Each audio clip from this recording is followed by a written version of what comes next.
Hello, everyone. This is Tom Fox, and I would like to welcome you to episode 115 of the FCPA Compliance and Ethics Report. Today, I visit with Matt Kelly about his thoughts on the COSO 2.0 framework, and we take a look at the Brucker, the Dallas Aeromotive, and Alstom FCPA enforcement actions. The episode comes in at just under 24 minutes. I hope you enjoy it, and happy holidays. Thank you. Tom Fox. I'd like to welcome you to this episode of the FCPA Compliance and Ethics Report. Today, I'm pleased to have back as my guest Matt Kelly. Matt is the editor of Compliance Week. Welcome, Matt. Hello, Tom. It's happy to be back here with you again. And we just wanted to visit about some of the things that have happened over the past couple of weeks. We both noticed the Department of Justice and Securities and Exchange Commission has been pretty busy in our holiday season with FCPA enforcement efforts. Matt has continued to write about COSO and the new 2013 framework that was implemented here in December of 2014, and he wrote a very interesting column that I'm going to ask him to talk about. So with Matt, you wrote a column this week entitled COSO 2.0, the same but different. And then you had a great phrase in there. Let's see if I can find it, where it was a Thai word for the same or similar, which was same but different, I think. It is, yeah. If anyone has ever traveled to Thailand, they've probably encountered this by street vendors in Bangkok and elsewhere in Southeast Asia. Their language doesn't really have a word for very, as in very small or very similar. So you would say something is use the same adjective twice, and you come up with same, but not exactly identical, same, but different. You would hear that all sorts of times. Somebody trying to sell you a T-shirt that isn't quite what you wanted, but still worth, the purchase. That's the phrase you hear. Same, but different. Well, what do you think is same with COSO 2.0 and maybe some of the things that are different? Well, fundamentally, for anybody who's not familiar with the COSO framework, it was originally adopted in 1992, and then since about 2004 or so, when companies were doing Sarbanes-Oxley compliance, they had been using the original COSO framework from 2004 up through right about now. Now, COSO released its newer, updated framework in 2013, which was a good idea. Everybody needed to have an updated framework since the original was more than 20 years old now. But the new framework doesn't focus on the same 5 basic elements of effective internal control in the same way that the old framework did. The same elements are there. There are 5 elements, and they are the basis of the famous COSO cube that any internal auditor or compliance executive could probably talk to you about. But the 5 elements are, I think, emphasized in different ways in the new framework. And that's going to feel very disorienting for people used to how 5 elements were interpreted in the old framework. That's where I was going with this same but different idea. Everything looks the same on paper when you hold up the new framework and the old. Cube is still the cube, and there's still the 5 elements, but the pressure points for each of those 5. I think that's going to feel very differently from here forward. And Matt, you talked about, as an example, the control environment, and you talked about the first element of the controlled environment and the 5 principles behind it. And you gave those 5 principles, you laid those out, and you asked them, because it deals with the company's commitment to integrity, doing business with integrity and ethical values. And you laid out some pretty direct questions, but they basically boil down, how are you going to be able to demonstrate that, and then how are you going to be able to audit against that? And as we both have talked to internal audit types and CPA and other practitioners, they are struggling with that issue. How are you going to be able to measure it, and then how can internal audit come in and audit against those standards? Yeah, and I think to tee up the pressure there, it might be helpful to understand what was the big element of the old framework that really got a lot of attention from people. And it was, and this is where we're going to get a tiny bit nerdy for our listeners, but not very, the big element in the old framework was control activities. What are you actually doing? What's the nuts and bolts of the controls that you have, the systems you've configured. Everything has to be tested. That's not easy to do, but it's a straightforward exercise. It is a big, big hill you have to climb, but there's only one direction for it. And that's in the old framework, looking at control activities. The new framework isn't really about what are the activities you're doing, what's these nuts and bolts that you have to test to everything. The new framework is much more trying to be expansive and looking at the bigger picture. So they're thinking, what's the control environment? And that is the first element of the COSO cube. What's the big environment everybody's trying to achieve? That's where you get into tone at the top. That's where you get into commitment to hiring a quality staff. Other sort of elements like that really show you embrace the spirit of being good. Even if the 2 zillion controls in your accounting systems don't all work flawlessly, are you really moving in spirit? That's a very different sort of experience. So when I have asked several people now, what's the evidence you give for a good tone at the top? The low-hanging fruit there is to say, well, do you have a code of conduct? I don't know a large company these days that does not have a code of conduct, but as I pointed out in my column, Enron had a great-looking code of conduct. It was fantastic and thorough and very progressive, and it was not worth the paper that the code was printed on, which is why Enron had a massive fraud and it went bankrupt and tens of thousands of people lost their jobs. I keep on coming back to that. If the first element is going to be about how are you embracing the spirit of commitment to ethics and conduct and quality, how do you document spirit? And I don't necessarily know that it's something that can be easily done. Another example I gave in my column is, I think, a really good example of dedication to the spirit of good conduct. Show some example of when a business leader scuttled a deal because the person on the other side of it seemed a little bit fishy, because it looked like they were going to be asking for a bribe, and you said, you know what, it's not worth hitting the big quarterly numbers. I'm going to take a pass because that's the right thing to do. I think that's an excellent example of being a good business and living up to ethical standards. I don't think many companies really document that in quite the same way. And there's going to be struggle about that. Everybody knows that would be a great example, but again, the process of finding the tangible proof like that you can give to an audit firm, that you can show to investors, that you can show to regulators, I don't know that that's going to be easy to do. Near the end of your article, you talk about a different area in the COSO framework, which is information and communication. Yes. And here you brought up, I thought, some interesting points, and I'd just like to read your the paragraph where you discuss those. You say, dealing with many more people, however, means a greater emphasis on version control for all the policies, procedure, testing, and documentation you do to prove your internal control is effective. And also remember that if we're following the party line for systems of effective internal control, those folks in the business unit are responsible for proper execution of the controls. Compliance and internal audit only ensure those controls exist and operate as intended. It's still Frank in sales and Jane in the Latin America division who actually operate them. That's I don't want to say you gave me an aha moment with that, but that's really a key component that I don't think many compliance practitioners who are lawyers think through and really appreciate. Yeah, and that's one where I sense that people have not paid enough attention yet to this other layer of the COSO framework. We had been talking about the control environment a few minutes ago. That's an easy example. People can get their head around poor tone at the top or good tone at the top, or is your code worthwhile or not. Any mere mortal can really understand what you're trying to get at there. This other layer that we're talking about of the COSO framework, information and communication, that's dense. That is a little bit technical and obscure.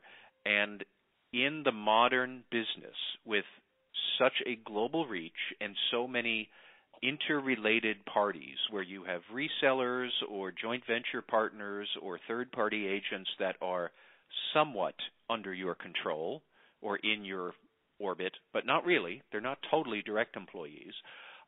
It can get really complicated to track down who is in charge of doing what at your business. And have you reached out to those people? Have you communicated to them the information that you expect them to gather? The compliance officer might help to design a control in a business process, but like I said, it's still going to be the one who's in the business unit who technically, theoretically, is in charge of putting that control into place, making sure that works. It is up to you, the sales guy, to make sure that your staff are not racking up travel and entertainment expenses that might be too high, or that you're not approving those. Now, do you know, the sales VP out in the Latin America division, do you know that that's the company policy? Have you received the latest version of it? Has somebody tested that control to make sure that it's worked and told you it's now working? You have to keep putting it into effect. That's one very crude example of the information and communication that has to be going back and forth between central office here in the U.S. or London or wherever central command is, and the subsidiary business units that are all over the world that may or may not be direct employees. They may be indirect somehow. Are you communicating back and forth that way? And is the compliance or internal audit function, are they communicating clearly with the business units? Because you sort of draw up the plans at the compliance office, but they're still executing the plans. Do they have the right plan? Do they know that they have the right plan? Do you know that they've sent the right testing results back to you? And this is just a huge, huge, complicated effort that I could foresee being very difficult. And again, it's not the sort of thing that was traditionally the meat and heart and bones of an old COSO framework. That was still very much control activities, segregation of duties, things like that. We're getting into new areas of importance, new emphasis on them, and this is another example of it.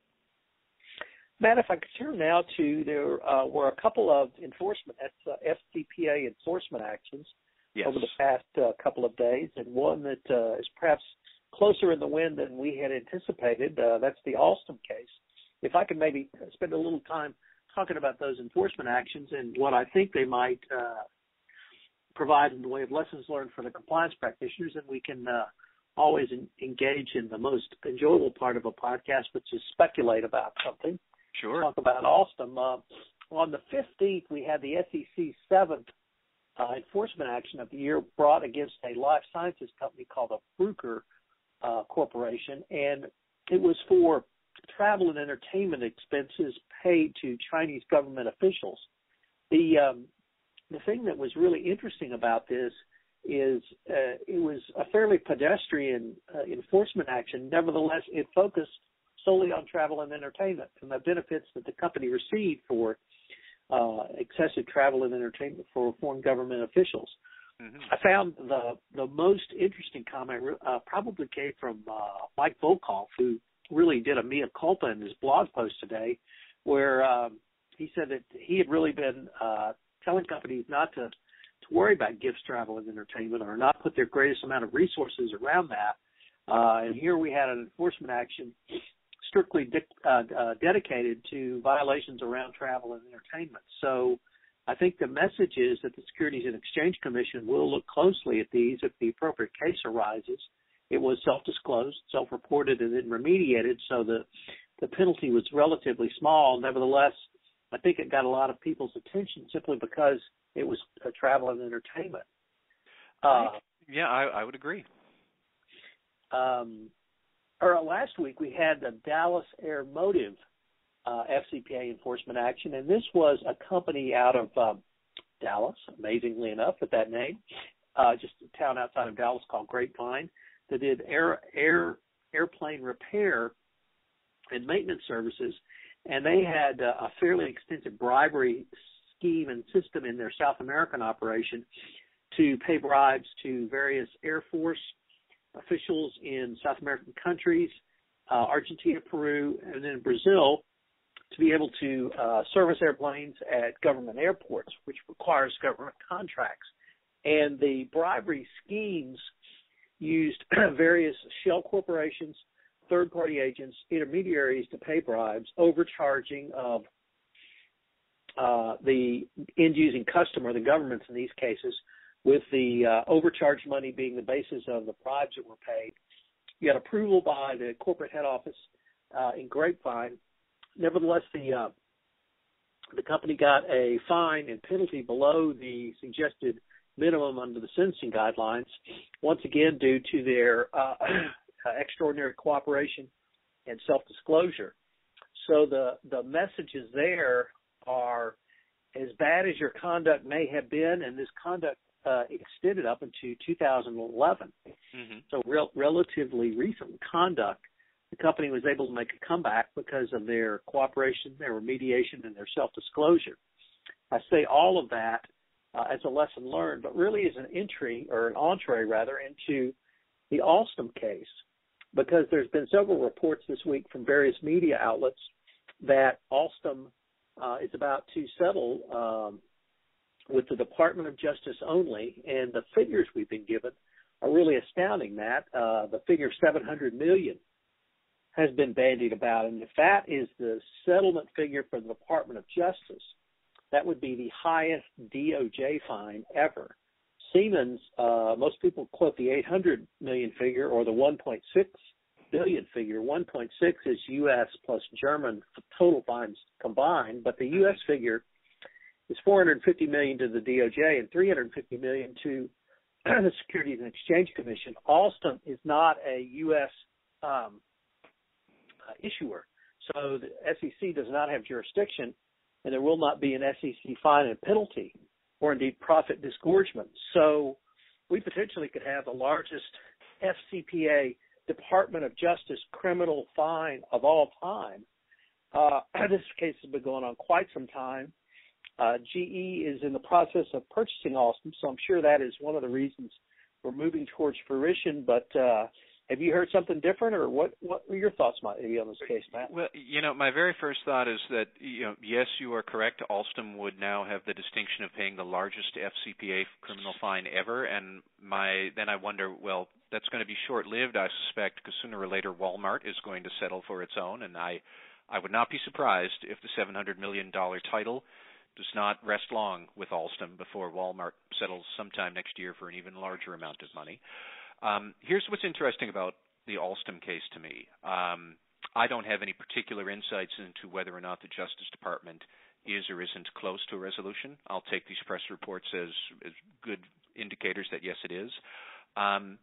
Alstom did a lot of this misconduct in Europe. What will European enforcement authorities do, if anything?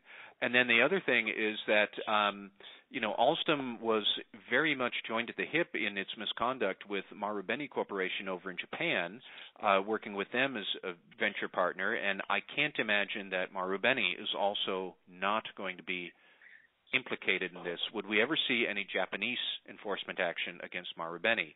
I think nowadays it is, I don't want to say it's the norm or standard or de rigueur for the Justice Department to whack companies with large fines, but we're still waiting for other countries to really say, yes, we're serious. We've seen that with Dutch anti-corruption authorities fining somebody, I think it was SAB Offshore, for $240 million earlier in the fall. Yep. When are we going to see big enforcement actions like that? And, Alstom's a big case. It would be interesting to see the U.S. do this and then nobody else do anything else. Well, what else is going to happen, and who else is going to do it? That's my question about Alstom. The other somewhat interesting thing that jumped out to me about the Bruker case, unless I am misreading some of the details, it looks to me like this is one of those rare FCPA cases that did not involve a third party. It looks like there were actual Bruker employees who were involved in misconduct and not some reseller or local agent or joint venture partner or something like that. It's still China. Big surprise. It's still state-owned enterprise. There's a shock. It's still travel and entertainment. And I was gratified to see Michael Volkov say that travel and entertainment, maybe it is something that people should pay attention to. It definitely is something a compliance officer should pay attention to. Travel and entertainment, in my opinion, that's where the action is for misconduct and improper payments getting covered up. That's where you do it. And it can especially be done in cultures where gifts and entertainment are still very much the norm, which China is. I know many different companies that go to great lengths to try to get more visibility into their travel and entertainment expenses, to make sure that their T&E policies are being covered and implemented correctly. And Bruker just shows, if you don't pay good heed to that, this is what happens. I applaud them for stepping up and apparently doing a good effort at voluntary disclosure and trying to get on the right side with the SEC here. But it's still a cautionary tale that, there's basic block and tackle FCPA compliance concerns. Look at travel and entertainment. Look at China. Look at state-owned companies. Basic block and tackle stuff that companies still mess up on, and Bruker apparently did. So the building blocks of a compliance program sound like they're still important in many ways. They are still important. I know that we did a podcast or a webcast not long ago about the great leadership for a chief compliance officer. And it isn't about assembling the building blocks of the program, but that has to still be a given. And in some companies, especially smaller ones, especially companies that might be new to different markets such as China or Africa or Latin America, the building blocks can still be difficult to get right, and you do have to pay attention to those. It's still a great, easy way for the SEC to get a fine out of you is to just not hit your marks on these basic tasks. And I think with the SEC's more aggressive enforcement posture towards books and records and internal controls separate and apart from the Department of Justice, certainly in 2014, we may see some more of these going forward. Yes, I think so. And that is where, as much as we might talk earlier about other elements of the COSO framework, such as the control environment, such as information and communication, I can see those being more relevant to the Justice Department on the criminal side. If you have a lousy tone at the top, that sets off all sorts of warnings in the Justice Department.